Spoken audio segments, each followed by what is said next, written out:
Hello everyone, welcome back to my channel.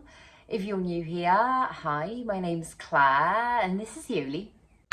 I make videos all about houseplant care, sharing tips and tricks that I've learned over the years to help keep your plants happy and healthy. And today I thought I would take you through some plants that I absolutely love, but I just rarely show on my channel and I don't talk about that much. I will talk about maybe why I don't talk about them that much.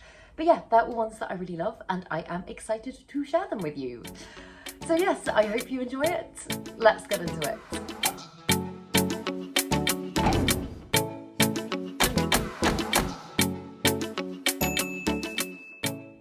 So the first plant that I very rarely speak about on my channel is the Variegated tradescantia flumensis. And this is one that I really love, and I think probably the reason that I don't talk about this plant more is just because it is on the whole a very low maintenance plant. I don't really do much to it. It's never really given me any issues, and for that reason I just haven't kind of got around to making more content on it. But I never used to be a massive tradescantia person. I mean, I know when you say tradescantia, for me, the kind of pink, purple, really bright kind of, for me, a little bit garish plants pop into my head. But I have got quite a few green varieties in my collection now. And this is one that I just think it's so incredibly beautiful. I'm not usually one that's a massive fan of yellow variegation either. Like the Monstera aurea has never been one that particularly appeals to me. And although this one does come in quite yellowy with its new growth, once it kind of hardens off and matures, it does go very pale and white. And I just think that is so pretty. And I just am really amazed by the different kind of, I don't know, I was going to say the different styles of variegation. That's not the right way of saying it.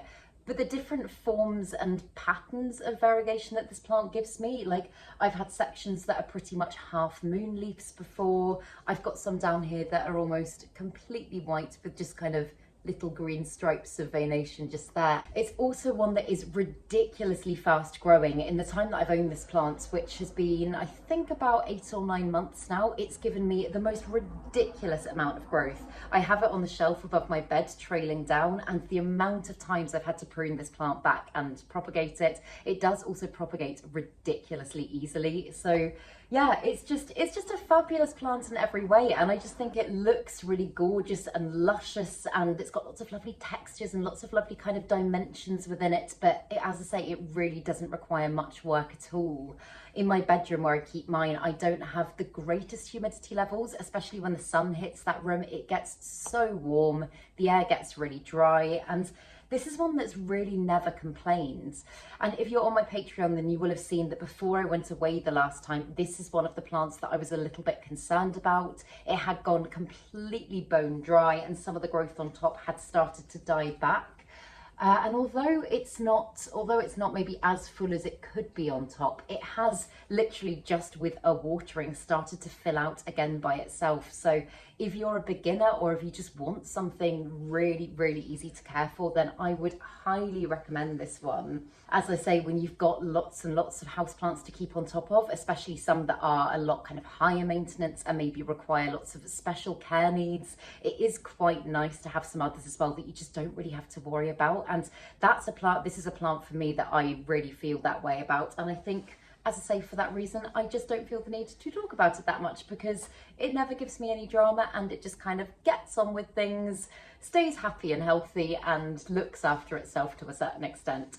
So yeah, but it is one that brings me so much joy and I do absolutely adore.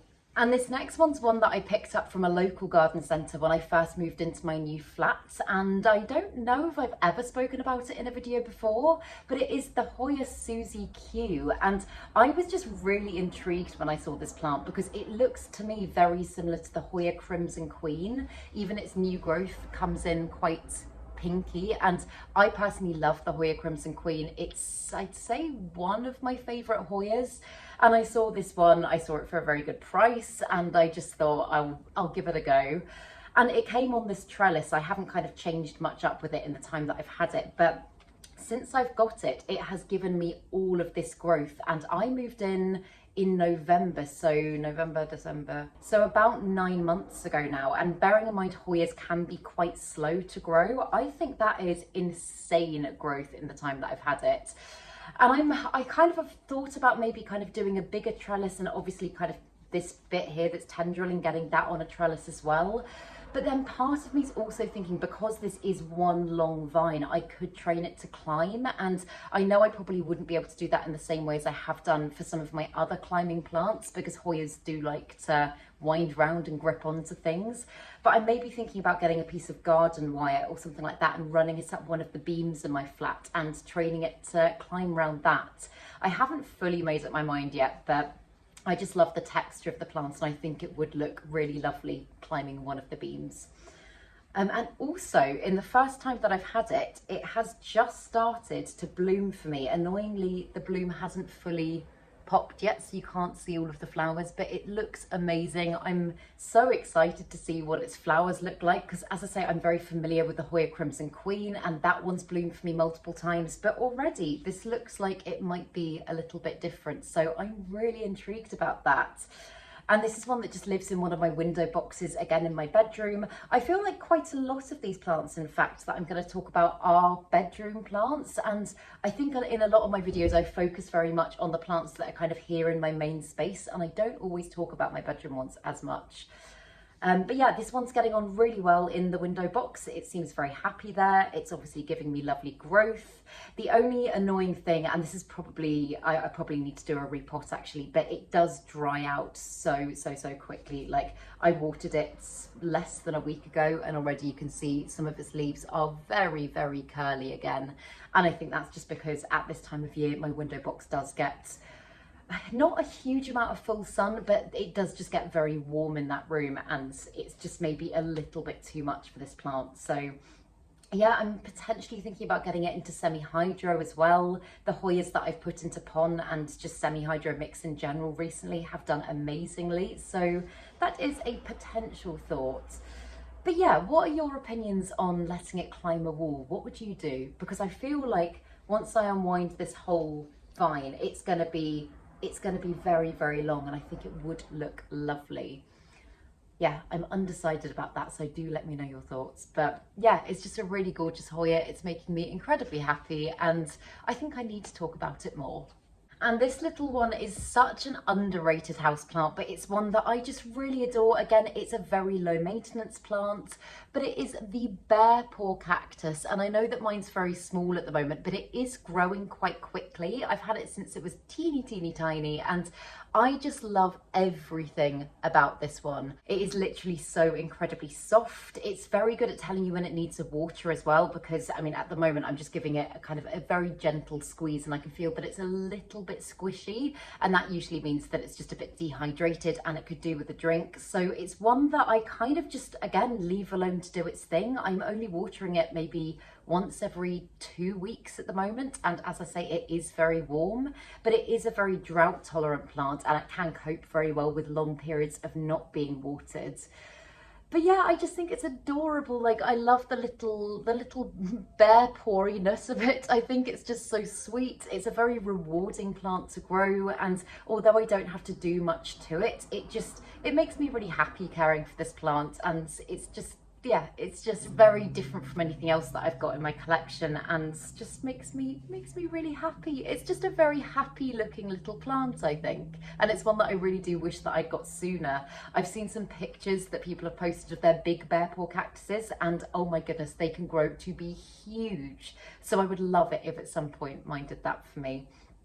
But yeah, again, I think the reason that I probably don't talk about this little one that much is just because it doesn't require a lot of care. I do a lot of the time just leave it alone to do its thing. And yeah, again, it's never given me any grief. So I feel like with most of the plants actually that I'm going to talk about, they're probably all quite good beginner plants, because none of them have really given me any drama. And again, that's the reason why I haven't featured them in videos that much. But yeah, I would highly recommend this one. It's just lovely, it's adorable, it requires virtually no care, and as I say, it is just a very rewarding plant to grow. And then this one's one that I've had in my collection for quite a long time, and I know I have spoken about probably like a year ago when I was living back at my mum's, but it's the Hoya wayetii tricolor. I think it is so beautiful. I love the variegation on the plant. I love how its new growth comes in quite pinky, and then it fades to this kind of gorgeous yellowy green colour. But again, I think the reason that I haven't spoken about this plant is just because it hasn't done anything for me in such a long time. There was a point at which it was growing quite quickly, and that's when I got it on this trellis, and I think it looks lovely on there. But since I've moved here, I don't even know if it's given me any new growth at all. And I know with Hoyas it can be, if they just seem to stop growing and everything else seems fine, it can be flat mites that are the issue. And I did get this one under the microscope a little while ago, and I had a look at it and I couldn't see anything at all. And I don't feel like its conditions have changed that much. I mean, it's not getting quite as much light as it was getting before, but when the rest of the growth looks so healthy, I would expect it to still be putting out some, especially having kept this plant at one point in my basement bedroom, and that had almost no natural light at all, and it still grew for me then. So I'm a little bit baffled about this one, and as I say, it is beautiful. It is such a gorgeous Hoya, and I would recommend, like, if anybody's thinking about getting it, I would recommend it. But I think you just have to be prepared for the fact that in some conditions and in some home environments, it is just incredibly slow. I'm thinking of maybe taking some cuttings of it and trying some in my cabinets, and then if the plant starts doing things again, then I can pot them back up together and I can get it even fuller. As I say, I love it on this trellis, but I'm also not super, like, I'm thinking maybe, it's not a very tenderly Hoya, but I'm thinking maybe I could wind some of its vines round anti-clockwise around something else, and maybe that might help to encourage some new growth. But yeah, it's lovely, but again, I don't talk about it because there's nothing going on with it. But it is a plant that I would not consider getting rid of. It does still make me happy. I look at it and I think it's beautiful. It almost looks like a gorgeous bunch of flowers because there's so many kind of subtle colours in there. And again, texture, I think it's got an amazing texture. So yeah, if anyone's got any tips for this plant, do let me know. But that's what it's doing for me at the moment, and not a lot. And I got this next one back in January at the beginning of this year from Grow Tropicals. It is the Anthurium bullatus, and it's a plant that I am very, very excited about still. I am so excited about the potential of this plant. I will put a picture on the screen of what it looks like when it's mature because, oh my goodness, it's absolutely amazing. But this plant has just been, I guess you'd say, a bit of a struggle plant for me. Very often anthuriums can be quite slow growing and they're quite slow to put out new growth. And this one hasn't been. This one has given me probably 5 or 6 leaves in the time that I've had it. But it's kind of doing a weird cycle in the same way as alocasia can do sometimes. All of its old leaves seem to just be going a little bit crispy, and then they often yellow and die off. And although this leaf here is looking really quite battered, this is probably the healthiest leaf that it's given me in the time that I've had it. So yeah, it's a plant that I still feel like I'm very much figuring out. I know I have had a few of you ask about this plant and whether or not I'd make a care video on it. And the reason that I haven't is just because I feel like even though I've had it for a while now, I'm still very much getting to know this plant and figuring it out for myself. And I don't think I'm quite there yet.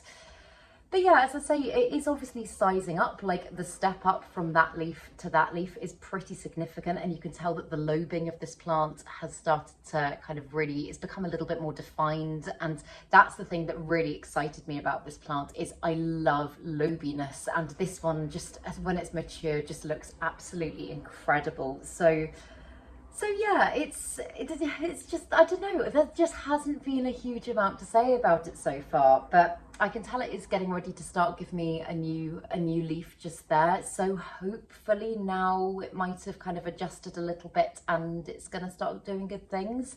I mean, I know some plants can take a really long time to properly acclimate to a new space, and although it was 6 months ago now that I got this plant, I have known plants take that amount of time to kind of really get used to their new environment. So yeah, I'm hoping that this is the start of some lovely new growth to come, and I will absolutely keep you updated with it. But yeah, at the moment, I'm just like, although I can appreciate how it looks, I'm aware it's maybe not that, I don't know, like it wouldn't be everyone's cup of tea, but it is the potential of the plant that I'm really, really excited about. So when it starts giving me lovely loby leaves, I feel like I will be talking about it all the time. But for the time being, we're just plodding on and hoping that it's going to kind of sort itself out and give me some lovely new growth soon. But yeah, it's got a very good root system on it. I've changed out its substrate a couple of times in the time that I've owned it, and I've currently got it in a chunky mix with some leca mixed through as well. And this does seem to have been the best thing that I've tried so far. If I can't get it to kind of stop doing the cycling thing, then I think I'm probably going to go in with semi-hydro, just because, again, it's done really good things for my anthuriums, and I think that's probably a safe shout, but I'm hoping that now it's on the right path. It should do good things soon, and yeah, I'll keep you updated. And I honestly have no excuse not to talk about this next plant more, because I know it's a really popular one. It is potentially one of my favourite plants. It is the Scindapsus argyreus, and I have no idea why I don't make more content on this plant. I think just because it's kind of just there, and again, it's one that doesn't require a huge amount of care. I haven't had that many questions about it either, so I feel like it's one that I just haven't raved about as much as I probably should have done, because it is just the most beautiful plant in the world. Like, if you look at its leaves, I love the little speckles of, I mean, on camera they look white, but they're actually kind of silvery, and when they catch the light they just sparkle. It's just so gorgeous. And this one lives on top of my propagation cabinet. Again, my bedroom. I think my bedroom plants just get neglected in videos sometimes. But it just kind of does its thing. I water it probably on average about every week and a half, 2 weeks, but I let it go pretty much completely dry before I water it through again. And it is, for a Scindapsus, it is quite drought tolerant. I know some Scindapsus can be a little bit funny when it comes to drying out, and in my experience this one has been much more resilient compared to the rest. So again, I think this would probably be a great beginner plant if you're wanting to get into houseplants, get something kind of lovely and trailing. You obviously can grow it on a moss pole as well. But yeah, it's one that I'm just kind of constantly appreciating, and I love the look of it. I love the way it grows. It's very adaptable in regards to lighting and stuff like that. It can grow in pretty much full sun, and it can also grow in very low light. Obviously, you just need to acclimate it slowly. But yeah, it's one that gives me no grief. It's very pretty, it's very lovely, it's very hardy, and yeah, I think it's just awesome. And this next one is one that you will have definitely seen behind me if you watch my repot and chats, because it's in pretty much the background of every single video, but it is my Ficus alii, and it's one that I really just don't talk about that much. And again, I don't really know why that is. It is quite a slow growing plant. I feel like mine, although I love it, I think it could be much fuller and bushier. I've got it just by my door over there, and although I really like the look of it there and it is happy lighting wise, it is a plant that's prone to a little bit of a battering, because that tends to be the door that Yoli scratches at if I have to go downstairs and I leave her in this room. And for that reason, it has definitely got pawed and tailed quite a lot. But Ficus as a genus is one that for quite a few years I really struggled with. I really struggled to kind of find the right balance when it came to watering, and I overwatered and underwatered quite a lot of them, and I lost quite a lot of them. But this one, in my experience, does seem to be incredibly hardy compared to some others that I've tried. This one, again, I will let go to pretty much completely bone dry before I water it through again. So at the moment, that means I'm only watering it every couple of weeks, which I know seems like a very long period of time, but it's giving me beautiful growth. It's not in the highest light spots. It just seems like a very resilient plant that looks beautiful and doesn't really give me much fuss, which is really great. It's, again, probably another great beginner plant. But yeah, I know I always bang on about texture, but again, the texture of the leaves, there's something about them if you see them in isolation that's almost a little bit Anthurium-y. Like, there's something about, and this is probably what drew me to the plant in the first place, but there's something about the leaves that almost reminds me of very small Pallidiflorum leaves, and I'm just obsessed with the Anthurium pallidiflorum. It's one that I really want to add to my collection.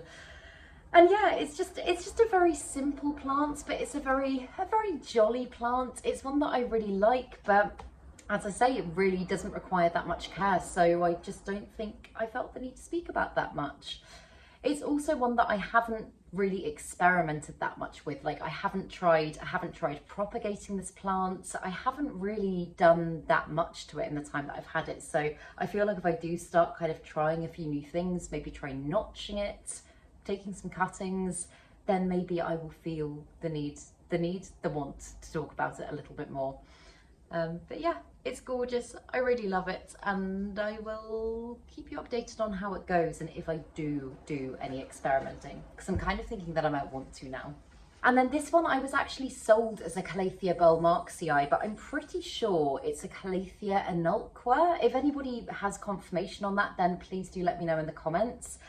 But this is one that, again, don't speak about that much, and it is honestly the easiest Calathea that I have ever owned in my life. Calathea are very well known for being quite temperamental plants. They can give you quite a lot of grief. And this one, I, again, do not do much to at all. And although it's not perfect, like there is a little bit of browning here or there, it lives in normal room humidity. It's not close to a humidifier. It lives usually it lives just there next to my TV. And so it doesn't get any direct sun at all. I have recently put it into pon, and I've transferred all of my Calatheas over to semi-hydro. Surprise, surprise. I'm loving semi-hydro right now.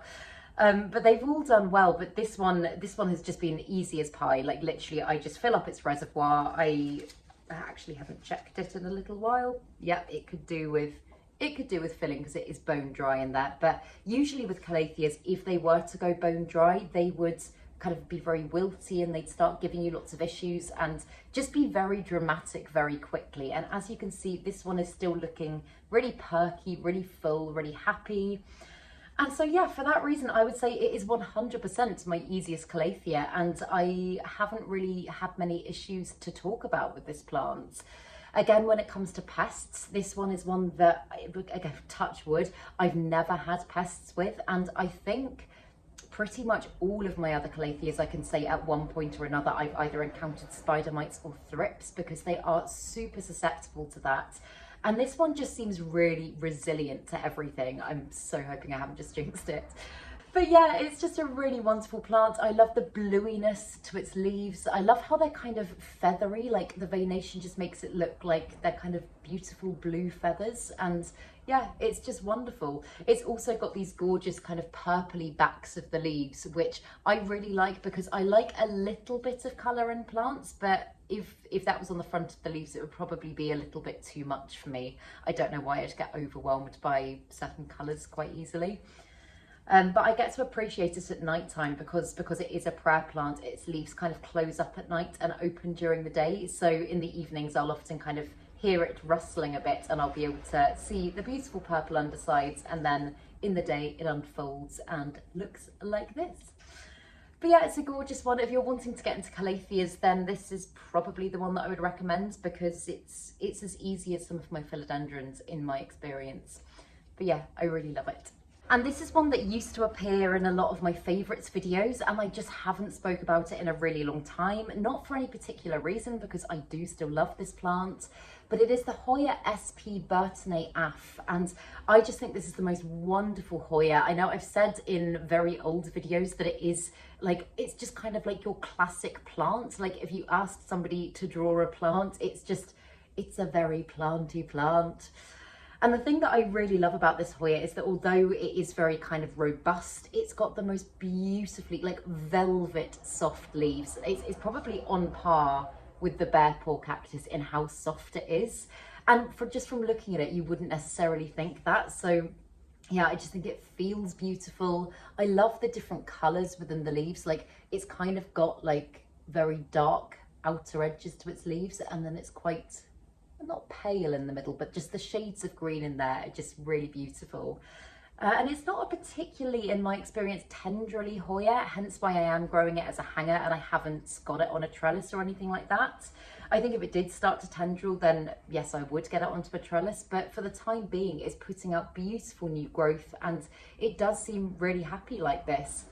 I have also propagated quite a lot of sections of this plant, and I personally, I've started propagating Hoya in soil more and more nowadays, but I do tend to prop in water for this one just because I quite enjoy watching the roots form and I just find it quite fun. So that is my go-to method of propagation for this plant. In fact, I've got one just here, a cutting of it. Oh, the water desperately needs filling up, but you can see it's rooted really, oh, can you? Rooted really well in there, and I'm thinking that I will probably pot these sections up together at some point and just get it a little bit fuller, because I would just love to make this plant gorgeous and big and full and bushy. But yeah, it's one that I just find very satisfying to grow, and it's not the fastest grower in the world, so I don't always have a lot of updates on this plant, but because it isn't that quick to grow, when it does give me new growth, I just find it really rewarding. I know I'm using the word rewarding a lot, but it is a rewarding plant to grow. So yeah, another one that I would highly, highly, highly recommend. And then I kind of feel like I'm cheating with this one, because I did actually show this plant in a video the other day, but prior to that, I haven't spoken about this plant in quite a long time. It is my Philodendron Golden Dragon. And oh my goodness, just look at that leaf. How beautiful is that? This is one that I have had such a journey with. Like, if you've watched my videos for a while, then you would have seen I got this plant probably just over a year ago now from Green Spaces ID, I want to say. This was an import. And when I first got it, I liked the plant, but all of its growth was coming out kind of like how this leaf has here. It was just a little bit kind of like crinkled, and it didn't look very conditioned. And I just kind of thought that that's how the plant grew. And so I don't know, I just struggled to bond with the plant at first. So I did take a lot of cuttings, and I sent lots of cuttings out. And then as the plant started to regrow, that's when it started giving me these beautiful kind of shiny conditioned leaves. And that's when I really, really, really fell in love with it. And since then, I've kind of not looked back. I just find it the most amazing, really kind of spectacular plant, but also one that really doesn't need a lot of care. And I really do love it when you find a plant that just looks so, I don't know, looks so glossy and healthy, and it looks, this is a weird thing to say, but it almost looks like you've put in a lot of work to get it to that stage. And I genuinely do not do much to this plant at all. I've got it again into semi-hydro recently, so it's just got a reservoir at the bottom that I fill every now and again.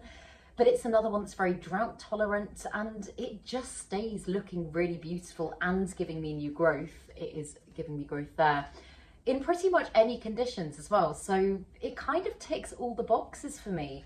It's another one that I've got on top of my cabinet in my bedroom at the moment. It gets no direct sun at all. It's in probably medium to low light conditions at the moment, and it is still growing and doing lovely things. So yeah, if you're feeling how I was feeling towards the beginning of owning this plant, I would say definitely stick with it, because I'm really glad that I did. And yeah, I just can't wait to see what it does for me next. I don't know if it's one that would grow best on a moss pole, because all of its growth is quite condensed and it's very like petiole. It hasn't got kind of one clear defined main stem yet. So I think maybe I'm just gonna keep it like this, but I'm not sure. But yeah, those are the 10 that I brought over for this video that I don't speak about that much. I have got more. I started putting loads to the side and kind of thinking about what I was going to talk about, and I've got loads of plants that I don't speak about enough, and I feel like deserve their moment in the spotlight a little bit more. So if you want to see a part 2 to this video, then let me know down in the comments. And also let me know some of what your plants would be, some that you just feel like you don't, I don't know, maybe you appreciate but you don't feel the need to talk about that much. Ones that are just kind of there and happy and bringing you joy. But yes, I do hope you enjoyed this video, and if you did, please make sure to give it a thumbs up, subscribe to my channel, have a lovely day, and I will see you in the next video.